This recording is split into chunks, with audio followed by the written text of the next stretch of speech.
What's up, everybody? I was on Odin's Alchemy last night with Benjamin Balderson, and we had a great conversation, and I had a blast hanging out with Ben.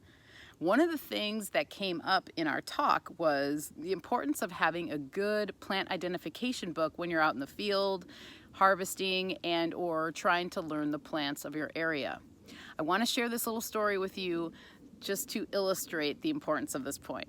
So I was out this spring, early on in the spring, with my friend Vanessa. Shout out Vanessa. We were hiking in the Columbia Gorge where I live, and it was early spring. So a lot of the plants up there at the elevation we were at were not in flower yet. So we got to this point of the trail where there was this little stream coming down, and along the water line there were all these really cool looking plants growing. It looked a lot like asparagus, and it had this really like almost dainty looking long leaf that looked very grass-like. So I knelt down and I grabbed one of the leaves and I just like nibbled on it, you know, very small bite, nothing big. And I'm like, well, tastes like grass, so not sure what it is, but I should check my book and see. And so I oftentimes will go right to the back of this book because it has all the more toxic or poisonous plants. And so I did that, and I came across a description of a plant called death camas, okay? Now, the description fit what I ate to a T, and I was like, oh, snap. I may have just eaten death camas. And so right away, I just calmed down and I was like, okay, well, we're just gonna drink some water. We're gonna sit this one out and see what happens. And I had this beautiful moment of clarity, this epiphany that came over me that was like, you know what? If I just ate this plant and I die on this mountainside, I'm okay with it.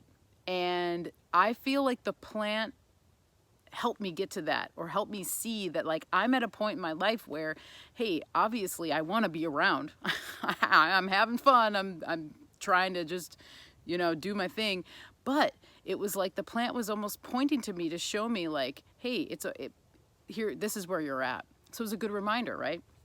And then in that same description, it said that that the death camas is oftentimes misidentified as a plant called blue camas. And you can see the blue camas right here. Now these are both in the lily family, and they both look like asparagus when they are not in flower in the early spring. So after sitting for about 10 or 15 minutes, I just intuitively and physically and emotionally knew that I hadn't eaten death camas. I figured that by that time I would have started feeling something, right?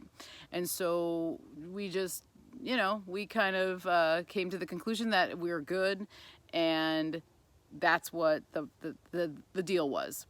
And it turns out it was blue camas, and it's cool, and everything was great. I'm still here. I'm doing this video. So needless to say, I just wanted to share that story with you to let you guys know how important it is to have a really good plant identification book of the plants in your area, because things can happen no matter what your experience level is. And I say that because I've been working with plants and herbs for almost a decade now, and I still had that moment where I just plucked that leaf and just put a little bit of it in my mouth, just thinking that it was going to be grass.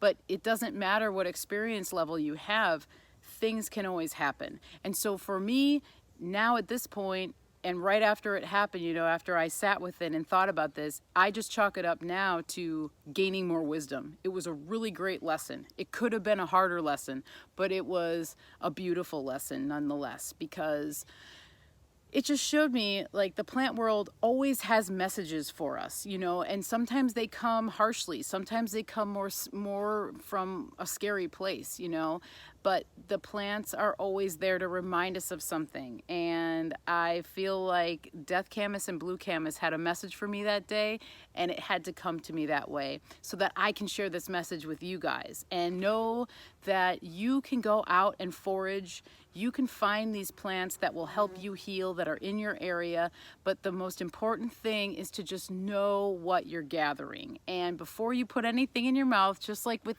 anything, food, drink, plants, just know what it is. Know what's in it, and when you know what's in it, you will just know even better how it could help you. So I hope this story brought you a little bit of something to think about, some wisdom, maybe a smile. I just really wanted to share it with you guys, and I hope you just go out and forage and find and identify plants correctly and do not have fear about it, because you can do this. You can make your own medicine and you can heal yourself using plants and the wisdom that you gain from them.